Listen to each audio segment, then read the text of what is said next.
একটা জিনিস দেখলাম অনেক ভাবনা চিন্তা করে যে বেশিরভাগ নারীরা, বেশিরভাগ বাড়ির মহিলারা জানেই না যে তাদের বাড়ির পুরুষরা কী চায়।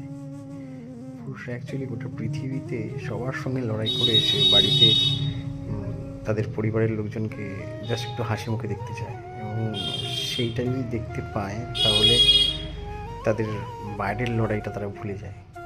কিন্তু বেশিরভাগ বাড়িতেই সেটা হয় না। বেশিরভাগ বাড়িতেই যখন একটা পুরুষ লড়াই করে দিনের শেষে ফেরে, তখন তাদের বাড়ির বিভিন্ন লোকেদের এটা ওটা সেটা, এই আবদার ওই আবদার, বিভিন্ন কিছু দেখতে দেখতে তারা আরও বেশি ফেড আপ হয়ে যায়। তারা দৈনিক জীবন যুদ্ধে আরও বেশি পিছিয়ে যায়, হেরে যায়। তারা কিচ্ছু চায় না। তারা পৃথিবীর সবার সঙ্গে লড়াই করতে পারে, সবার সঙ্গে লড়াই করতে পারে, একটা লড়াই করে একটা বলয় তৈরি করে, যে বলয়টা দিয়ে তার ফ্যামিলিকে প্রোটেক্ট করে রাখে।